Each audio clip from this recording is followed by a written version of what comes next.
Lots of safeties in this draft class that can help the Buccaneers, but which ones are the best fit? That and more on today's episode of Locked On Bucs.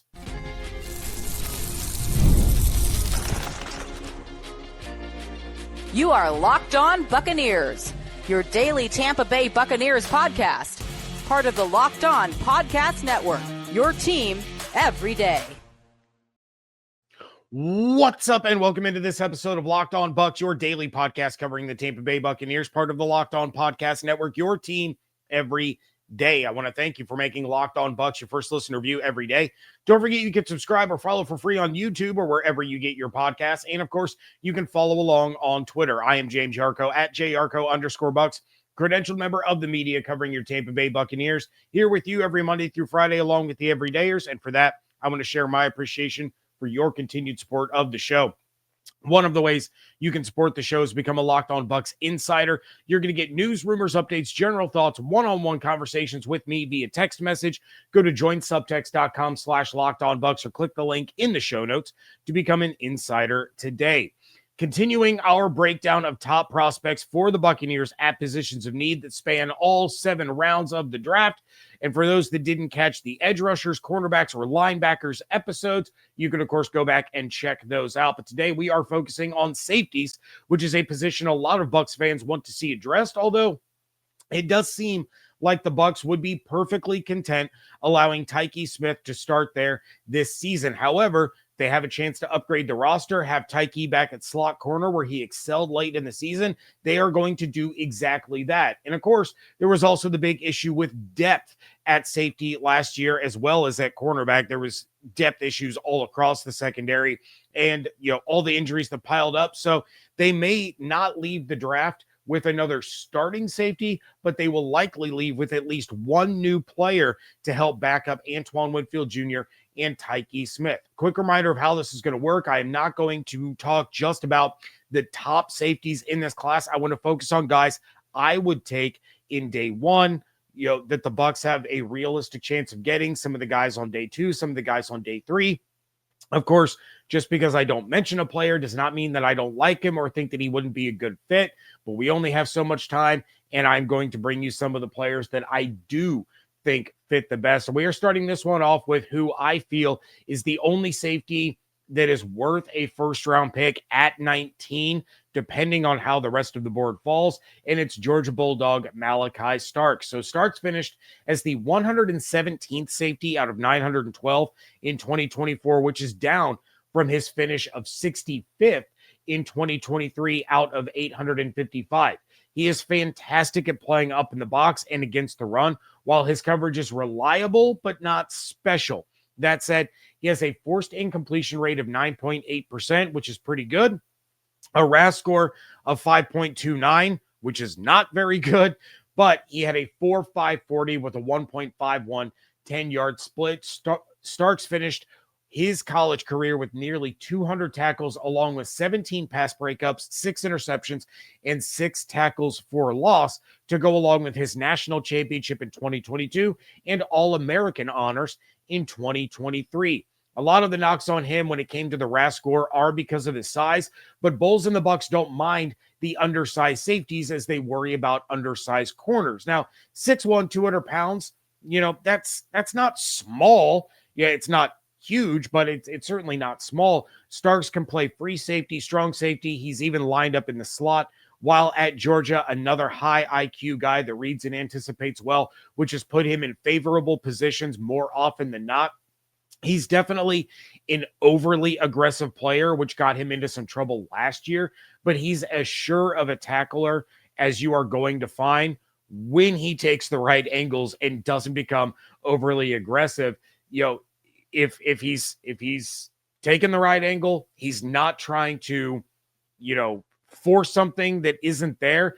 He's taking his target down almost every time. Starks finished with a missed tackle rate of 8.1% last year, which is good, but not as good as 2023. In fact, he had nearly as many missed tackles in 2024 as he did in 2022 and 2023 combined. Getting him to relax and calm down a little bit will help him get back to being more of what he was in 2023, which was one of the best safeties in college football. Not sure if he felt more pressure because of all the talent that Georgia lost or if he was trying to do too much, but Starks has shown exactly why he has one of the highest ceilings of any safety in this class. So putting him on a defense with another all-pro safety next to him, that's not only going to elevate his game, but it'll get him to revert back to allowing the game to come to him rather than having to feel like he has to be too aggressive or trying to force too many things to happen. He has incredible body control, great at tracking the deep ball, putting himself in a position to break it up or make a play on it, and his long arms make those contested catch situations really difficult on receivers. He does need to work on his angles a little bit. He needs to work on being able to shed blocks in the second level of the defense when he lines up a little bit closer to the line of scrimmage. But Starks is a day one starter that hasn't come anywhere close to reaching his full potential. Now, you all know how I feel about a safety at 19. For those of you that are not everydayers, not a huge proponent of taking a safety at pick 19. But if the Bucs take Starks, I understand what they see in him, and I understand why they would make that pick. Another borderline guy here for me, I've talked quite a bit about borderline guys across these position previews, but this is a trade back, in the late first, like within the last 3 picks, like let's say Kansas City wants to move up to grab an offensive tackle. This is kind of that sweet spot. Or if they make a big jump in the second round, jump up about 10, 12 spots, which is going to cost a little bit. Maybe it would be 2026 draft capital instead of 2025, but it's that kind of situation, and it's not who you think it is. I'm sure a lot of you are going to assume that I'm talking about Nick Emmanwori, since he's getting first-round talk. Even Rick Stroud made him the pick for the Bucs at 19 in a media mock draft. But I'm talking about Xavier Watts out of Notre Dame. And real quick, I'll talk about Emmanwori in a little bit. And I understand that he probably won't fall to the Bucs in the second round, but I don't see him as a first-round guy. And I certainly don't see him as the first or second best safety in this class. To me, Xavier Watts' track record and playmaking ability puts him in the conversation for potentially the best safety in the class. He's another smaller guy, 6 foot, 200 pounds, but Watts finished as the 6th best safety in college football in 2024. Bowles said he wants ball hawks. There is not a single one in this draft that's even in the same conversation as Xavier Watts. This dude has a nose for the football. He will find a way to take it away. 13 interceptions in just the last 2 years, as well as 2 forced fumbles, 2 fumble recoveries, 2 defensive touchdowns, 2 sacks, 18 pass breakups, 9 tackles for loss, 2 All-American nods, and a Nagurski Award for the nation's top safety. Here's where it gets a little wild. Watts joined Notre Dame in 2020 as a wide receiver. Then he converted to linebacker in 2021 before changing to safety for the last 3 seasons. That's it. He has played safety for 3 years of his life, and he is a 2-time All-American and was named the best safety in the country in just his 2nd year of doing it. So he hasn't even scratched the surface of what he's capable of. A RAS score of just 5.79 thanks to his lack of size and what has been deemed unimpressive vertical and broad jumps, but Watts ran a 4.58 40 with a 1.62 10-yard split, a missed tackle rate of 12.6%, which is not great, but a forced incompletion rate of 15.6%. That is great. He's elite in coverage. He's reliable in run defense. He's lined up in the box. He's lined up deep, lined up in the slot, even had some snaps at outside corner and along the defensive line. His passer rating allowed when targeted was 30.1 last season. That's one of the best in college football in 2024. He's had issues with his angles and over pursuing, but both of those areas improved last season compared to the previous 2. So they're not fixed, but they do show improvement, which is exactly what you want to see. It means that he's working on it and putting in the time and effort it takes to get better rather than just sticking with his ways that obviously were not working. Watts is great in man. He is elite in zone and is probably the best safety in this class at pre-snap reads. Still working on the tackling, which again has gotten better each and every season. and he does not have the recovery speed that you would probably want if he gets beat. But the good news is he doesn't get beat very often. I've seen Watts mocked as early as 31 and as late as the 50s, but I'm telling you right now, he's not going to be there for the Bucs at 51. He's either going to sneak in the very end of day one, or he's going to be one of the first names that you hear on day two, which might start the run on safeties, especially if Starks and Emmanwori do both go on day one. Teams are going to jump all over the chance to draft Watts. So this is my borderline pick, like Shamar Stewart on the edge rusher show, Trey Amos on the cornerback show, because he's in that range in between the Bucs' first and second picks, and they are not going to land him without a trade of some sort. Day two safeties are aplenty. That is coming up next on today's episode of Locked On Bucs, part of the Locked On Podcast Network, your team every day. Nothing like the atmosphere of an NBA playoff game. Every bucket, every defensive stop, every moment feels huge. It's electric in that arena, and with Game Time, you can be part of it without the stress of last-minute ticket hunting. Game Time makes it fast and easy to get playoff tickets, even when demand is sky high. Prices on the app actually go down as tip-off gets closer, and their last-minute deals can save you up to 60%. I absolutely love the all-in pricing, which means I have no surprise fees at checkout. What I see is what I'm going to pay.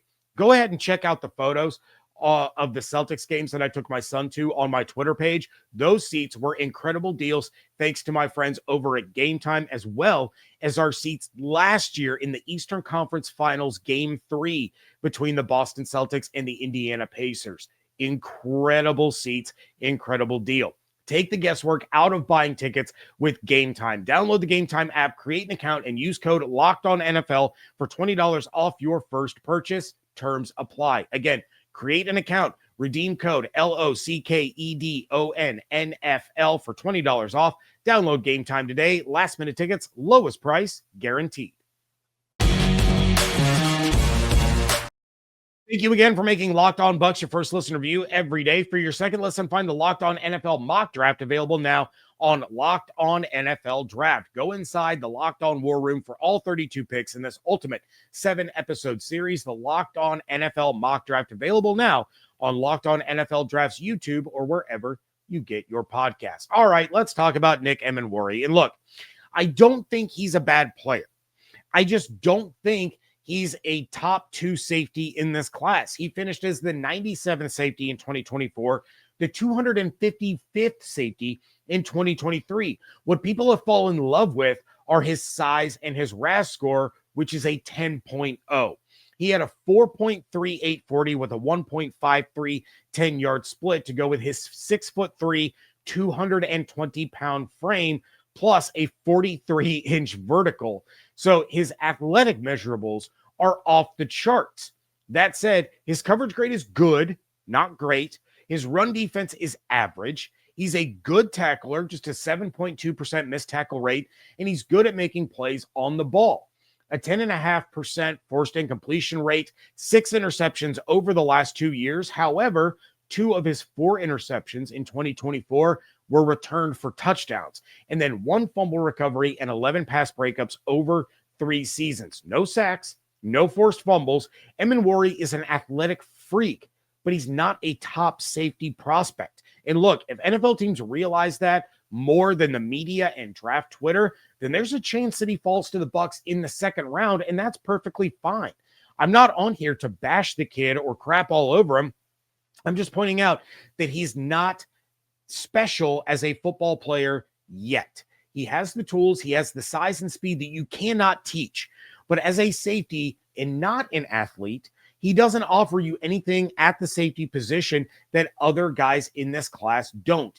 Even with elite top-end speed, he doesn't have quick initial burst. He's not great at reading and anticipating, but that speed that he has helps make up for it because his recovery is so fast. He takes questionable angles. These are all things that we would knock someone for if they didn't have sub 4.4 speed and a 43-inch vert. So if he falls to the Bucs at 51, great, that's cool. But up until the combine, Emmanwori was projected to be a 3rd-round pick. Then you get to the combine and his draft stock skyrockets into the first round. I see the building blocks. I see the potential, but at 19, absolutely not. I am 100% out. If the Bucs take him at 19, that's going to be a live show that you don't want to miss, because I'm probably not going to be real thrilled with that decision. Again, I'll have to take a step back and realize that it's about the collective, not the individual. But when you're drafting what is sure to be a legitimate project in the first round, that means that you're leaving some meat on the bone and you're passing on someone that you probably shouldn't have. My next day two guy is someone that I mentioned before, and it's Texas safety Andrew Mukuba. He was the 4th ranked safety in 2024, and Mukuba absolutely exploded last year for Texas. Here's what I like about him. He showed drastic improvement in his play over the course of each of the last 3 seasons. One of the best coverage safeties in the draft, and had a 26.1% forced incompletion rate. His passer rating allowed when he was targeted last year, 12.1. 0 touchdowns allowed, came away with 5 interceptions. 6 foot, 190, a RAS score of 5.12. Again, a lot of that comes from his size, but he ran a 4.45 40 with a 1.57 10-yard split. 6 interceptions, 23 pass breakups, forced fumble, 2 fumble recoveries, a sack, 9 tackles for loss over the course of his college career when he played 3 years at Clemson before transferring to Texas last season. One of the big knocks is his issues in run defense. He's not terrible, but he's not exactly what I would classify as good either.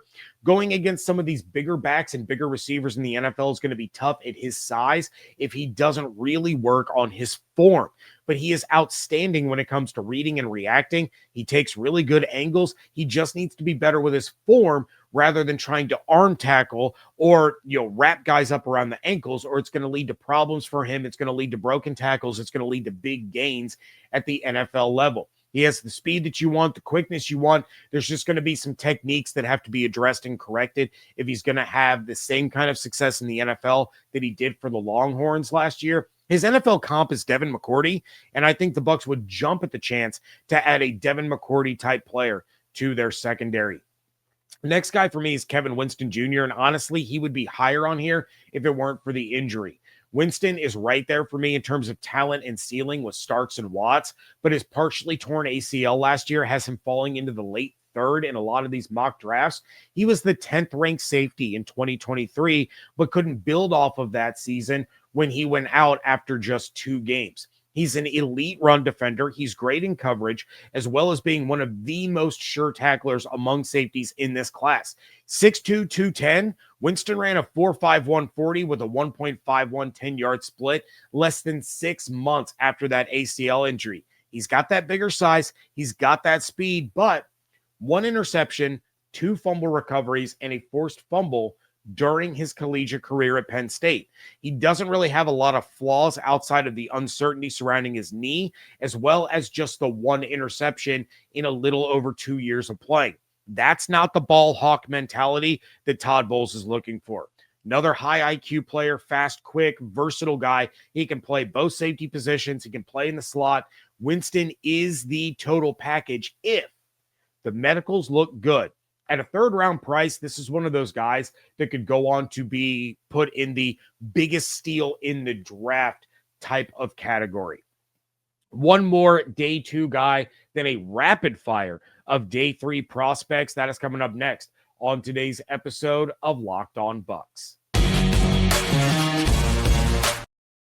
Know that your Fire TV is also an Xbox? Turn any TV into your gaming and entertainment hub with Fire TV Stick 4K devices. No console required. Just grab your paired controller, subscribe or sign into Xbox Game Pass Ultimate with EA Play included, and you're ready to play. Dive into hundreds of premium titles from EA Sports College Football 25 to Call of Duty Black Ops 6 and Avowed as easily as you stream your favorite shows. It's gaming made simple, and it's all on your Fire TV.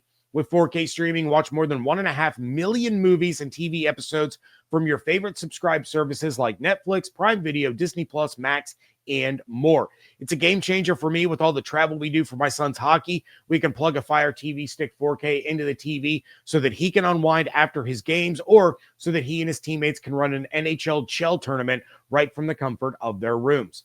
Head to Amazon.com/Fire TV Locked On to get started. Xbox Game Pass Ultimate subscription and compatible controller required. Available on select devices, including Fire TV Stick 4K 2nd Gen, Fire TV Stick 4K Max 1st and 2nd Gen, and Fire TV Cube 3rd Gen.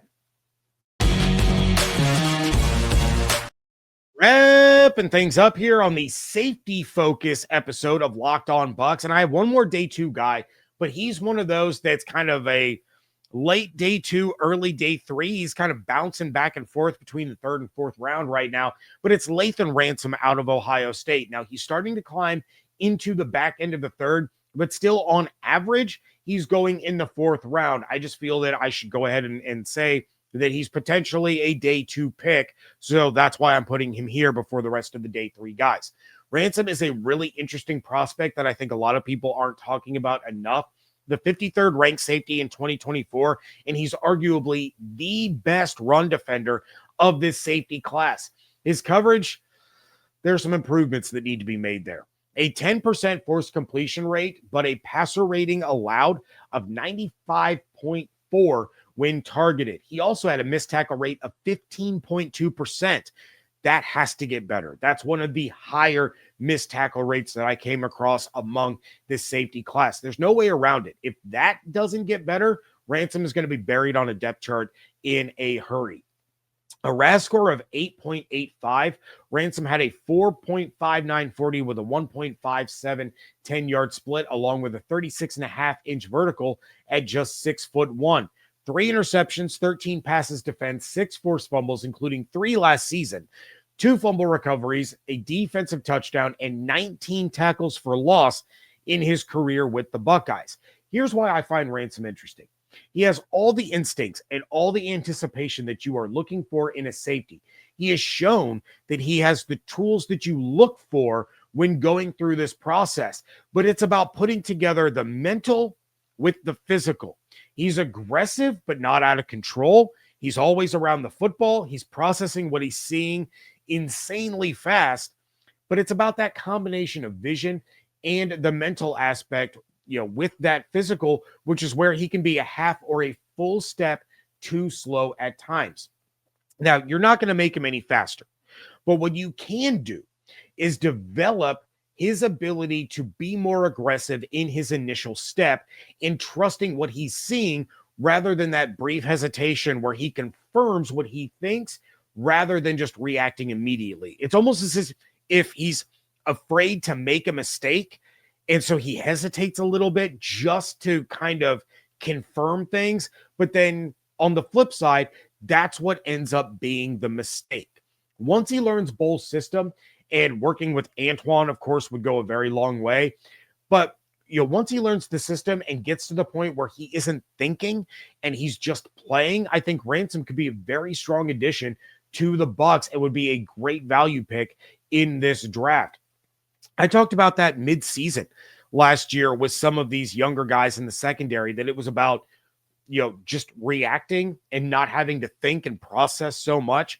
Once Ransom gets to that point, he could be a really, really good safety in this league. All right, we are going to do a little rapid fire here for the rest of these day 3 safeties. I'm going to give you the name and what I like, what I don't like, starting with Clemson's R.J. Mickens. He was the 16th ranked safety in 2024. I love that he got a 24.1% forced incompletion rate and that he's one of the best cover safeties in the class. I don't love that he's been a liability in run coverage, which played a big role in his 13.1% missed tackle rate. 7 career interceptions are nice, but you got to work on that tackling and the ability to get into the box and bring down the ball carrier. Jonas Sanker out of Virginia is kind of a middle-of-the-road prospect for me. Decent in coverage, struggles a little bit in run defense, but a 15.4% forced incompletion rate is promising to go along with his 17 pass breakups and a pair of interceptions in his time with Virginia. Not great at the open field tackling, and he does have an issue with running headfirst into blockers instead of trying to avoid contact with them or shed the contact. Basically just loves to run straight into them for whatever reason. But I do love the instincts and the speed that we see in the passing game. He's really good about reading and anticipating routes and putting himself in a position to make a play or get a receiver a little bit off of their route and disrupt the timing. So some positive things there from Sanker out of Virginia.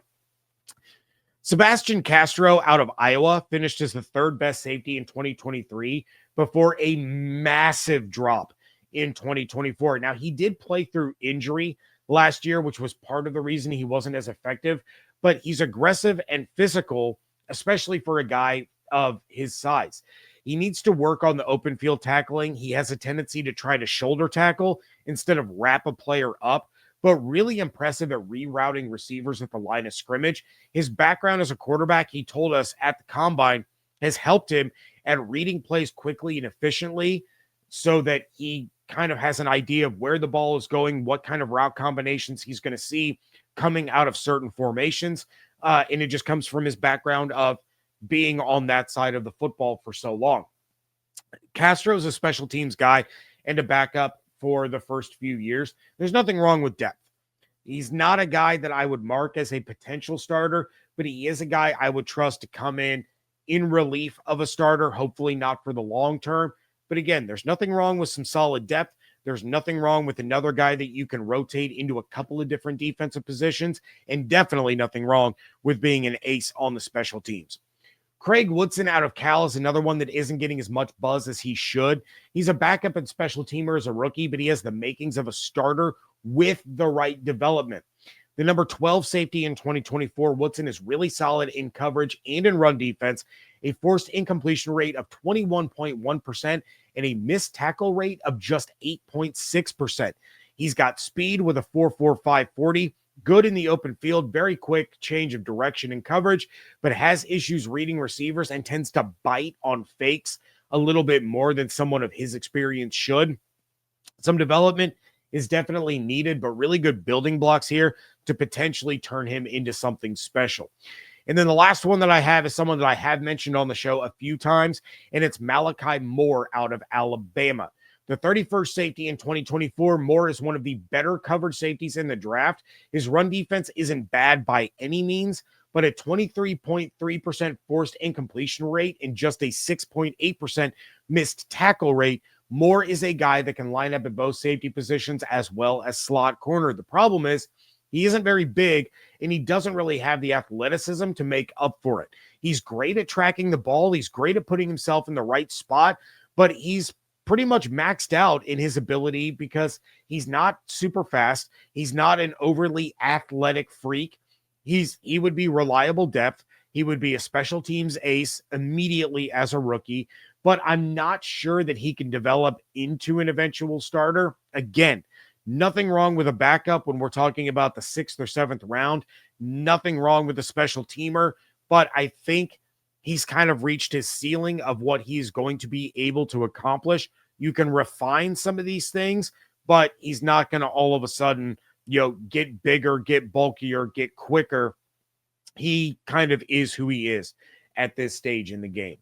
All right, that is going to do it for this episode. Coming up tomorrow, I'm going to go through the receivers and the running backs. Again, some day 2 guys, but a lot of day 3 guys for both of these positions. I might mention a couple of receivers that could be options in the 3rd round, but I think things are trending in the direction of the Bucs looking at taking one of these positions, maybe both, on day 3. But then coming up on Thursday, we will have the return of Evan Klosky as he and I go through our dueling mock draft. We're going to let you guys decide who has the best mock draft for the Bucs between myself, Evan, and David Shealy. The poll for that will be posted on Twitter, of course. But until then, please check out everything going on Twitter at Locked On Bucs, at @JYarcho_Bucs. Make sure you are subscribed on YouTube with those notifications turned on so you know when I go live all draft weekend long. And of course, you can subscribe on your favorite podcast platforms and become a Locked On Bucs insider. Go to joinsubtext.com/LockedOnBucs or click the link in the show notes. Hope you all have an absolutely outstanding day. Stay safe, stay healthy, fire the cannons. I want to thank you so much for joining me right here on Locked On Bucs, part of the Locked On Podcast Network, your team every day.